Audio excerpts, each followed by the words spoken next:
Molduras de família, entre ervas e palavras. Vicente Parreiras nasceu em 1923 em Crucilândia, Minas Gerais, onde passou seus primeiros anos de vida numa fazenda. Mudou-se com a família para Itaúna, Minas Gerais, quando rapaz, cidade que adotou e trabalhou por ela até 1999, ao falecer aos 76 anos de idade. Casou-se com Maura de Freitas Parreiras e tiveram 7 filhos e 15 netos. Autodidata, escrevia poesia, crônicas, contos, ensaios, memórias, declamava poemas, cantava, tocava violão e foi professor de diversas gerações de estudantes. Ensinava português, literatura, redação, latim e história. Era um estudioso da língua portuguesa, um etimólogo, homem dedicado às letras e à leitura. Teve o jornal Voz do Município, onde escrevia com diferentes pseudônimos sobre política, literatura, cultura, economia e saúde. Posteriormente, manteve-se como colaborador em diversos jornais da cidade. Em um deles, escrevia semanalmente sobre medicina natural. Em outro, compunha um poema. Escrevia sobre cultura e criava crônicas sociais e políticas. Chegou a ser colaborador de 5 jornais itaunenses. Teve poemas publicados em coletâneas de Itaúna, de Belo Horizonte e do Rio de Janeiro. Foi um dos pioneiros estudiosos da fitoterapia e da homeopatia na região.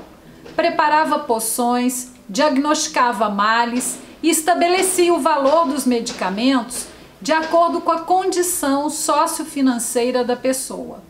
Muitas vezes, a consulta e os medicamentos eram gratuitos. Ia à área rural buscar raízes, cultivava pequenos arbustos e ervas em sua casa, fontes de suas poções fitoterápicas. Homem generoso, não poupava esforços em ajudar os que precisavam, seja em sua atuação como confrade vicentino, seja como cidadão. Doava móveis, bicicletas, roupas, relógios, brinquedos, alimentos e arrecadava bens para auxiliar os que viviam à margem na sociedade. Foi comerciante industrial, empregando inúmeras pessoas que se tornaram seus amigos. O que gostava mesmo era de ler, escrever, estudar a medicina natural e compartilhar seus saberes. Em sua casa, seu local de ofício, recebia pessoas que buscavam ajuda para seus problemas. Escutava as queixas, servia um café, fazia seus conselhos e um longo papo deixava o visitante mais animado. Era um conselheiro espiritual que recebia pessoas de diversos credos e crenças. Um homem religioso, católico, porém não discriminava as pessoas pelas diferenças religiosas. Anotava em diversos cadernos as necessidades do que o procuravam. Lia, pesquisava, escrevia sobre aquilo e dava um retorno a quem prometia. Um homem com forte senso de humanismo que deixou marcas pelos escritos, pelos laços afetivos que fez.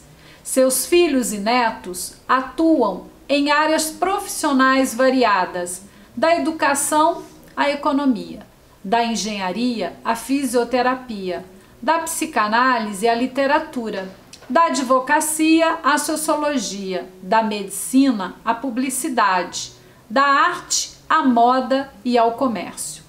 E levam os aprendizados que receberam do pai e do avô a outras pessoas.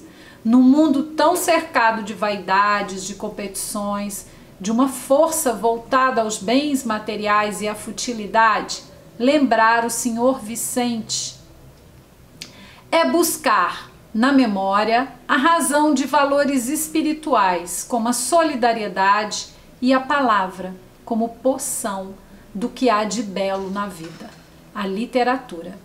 Seu Vicente Parreiras nasceu no campo, em uma fazenda da família Parreiras, onde seus pais criavam gado, suínos, galinhas, coelhos e cultivavam a terra. Faziam queijos, pães, bolos, doces, moíam o fubá e outras tradições mineiras.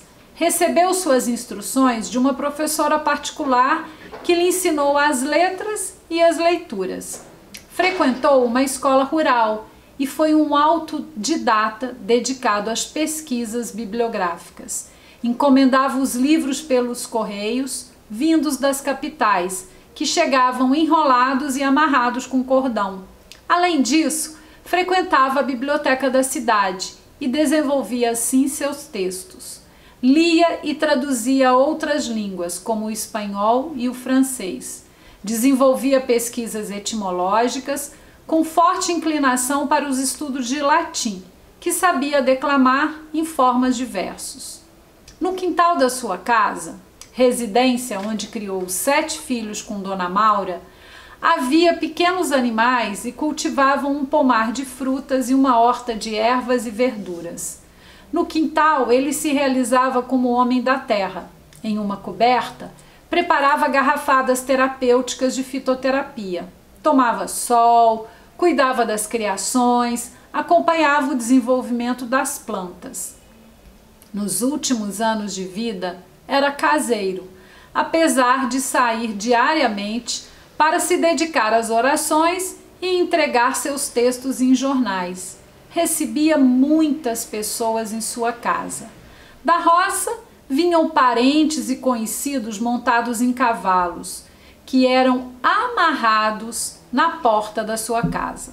Traziam doces, biscoitos e queijos, além da cachaça artesanal. Pessoas estranhas, vindas dos mais variados lugares, o visitavam, em busca de medicamentos caseiros, rezas, conselhos ou uma catira. Houve uma época em que seu Vicente se dedicava ao escambo de objetos imóveis usados. Procurava agradar ao freguês e favorecer a necessidade do outro. Valia um relógio por um violão, um baú por uma bicicleta, uma enxada por uma vitrola. Com cada objeto chegavam histórias de separações, de infidelidades, de festas, de heranças. Ele escutava pacientemente cada relato, emitia seus comentários e o freguês saía satisfeito e leve, como a gente ouvia. Quem sabe ele era um psicanalista sem saber que função era aquela. A afetividade e o bem-estar eram constantes em sua vida, de homem simples, mas também intenso nas suas pesquisas e práticas. Datilografava seus próprios textos, montava arquivos, lia jornais, ouvia as falas das diferentes pessoas que o visitavam. Sua vida foi assim, compartilhada com muitos, e sua generosidade deixou lembranças em diferentes gerações. Vicente Parreiras é meu pai.